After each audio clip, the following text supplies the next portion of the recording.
తమిళనాడు శ్రీదేవి గారు న్యాయం జరిగింది అని అనుకుంటున్నామండి. ఈ తీర్పు మేమందరం స్వాగతిస్తున్నాము.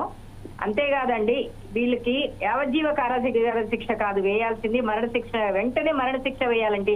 ఇలాంటి వ్యక్తుల్ని వాళ్ళ అమ్మాయిల్ని లోబరుచుకొని తర్వాత బ్లాక్ మెయిల్ చేయటము ఇవన్నీ కూడా చాలా నేరాలండి. అనేక సెక్షన్ల కింద కేసు పెట్టి వాళ్ళని అంటే తొందరగా అయినట్టే చెప్పుకోవాలండి. కోర్టుకు వెళ్ళిన తర్వాత ఈ శిక్ష అనేది వాళ్ళకి తొందరగా పడినట్టే చెప్పుకోవాలి. ఎందుకంటే 5-6 years లోనే వాళ్ళది తీర్పు అనేది వచ్చింది. కానీ ఇంకా తొందరగా తీర్పు కోర్టు తొందరగా ఇలాంటి వ్యక్తులకి తొందరగా తీర్పు ఇచ్చి మరణ శిక్షణ విధించాలని నేను కోరుకుంటున్నానండి.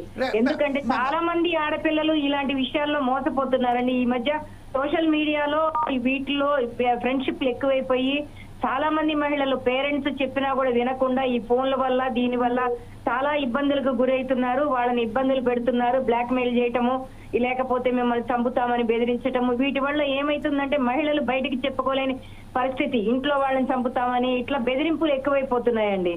కాబట్టి మేము చెప్పేది ఏంటంటే వీళ్ళు ధైర్యంగా ముందుకొచ్చి వీళ్ళు కంప్లైంట్లు పెట్టి వీళ్ళని శిక్ష ఇస్తేనే, ఇప్పుడు మరణ శిక్ష లాంటిది వేస్తేనే ఇంకొంతమంది భయపడతారని మా అభిప్రాయం సార్. సార్ ఇప్పుడు ప్రస్తుతం ఏదైతే ఉన్నదో 2016లో జరుగుతున్న ఈ ఘటన 2016 నుంచి వెళ్ళి 2019 వరకు జరుగుతూ వస్తుంది. 2019లో ఒక మహిళ ఏదైతే ఉన్నదో ఆమె పేరు ఉన్నది కానీ గౌప్యంగా ఉంచాలని మనం మహిళల మీద ఉన్న అభిమానంతోనే మనం ఆమె గౌరవించి ఆ పేరు కూడా చెప్పడం లేదు.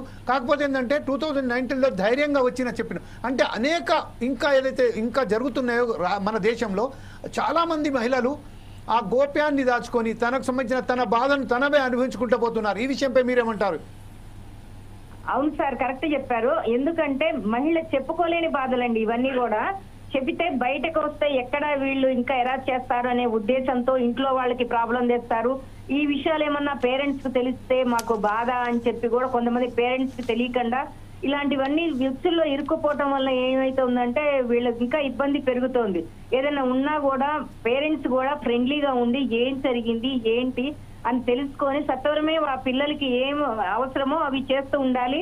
నేను చెప్పేది ఏంటంటే మగ పిల్లవాళ్ళని ఆడపిల్లల్ని కాదండి, మగ పిల్లవాళ్ళని కూడా టైంకి ఇంటికి వస్తున్నారా లేదా, ఏం చేస్తున్నారు ఏంటి అన్ని కూడా పేరెంట్స్ కూడా వాళ్ళని కూడా అబ్జర్వ్ చేయాలి సార్. ఇప్పుడు ఆడపిల్ల 6 దాటితే రాకపోతే ఎందుకు రాలేదు అని అడిగే వాళ్ళు, మోపిల్లాడు కూడా రాకపోతే ఎందుకు రాలేదు అనే అడిగే స్థాయికి రావాలి పేరెంట్స్. ఎక్కడికి వెళ్ళావు ఏంటి, వాళ్ళు ఏ టైంకి వచ్చినా మనం పట్టించుకోకపోతే వాళ్ళు ఇలాంటి అగత్యాలే చేస్తున్నారు. కాబట్టి పేరెంట్స్ కూడా దీంట్లో భాగం ఉంటుందండి. పేరెంట్స్ కూడా దీంట్లో ఇన్వాల్వ్ అయ్యి ఆడపిల్లలే కాదు మోపిల్లల్ని కూడా స్ట్రిక్ట్ గా ఉంచి చూడాలి జాగ్రత్తగా.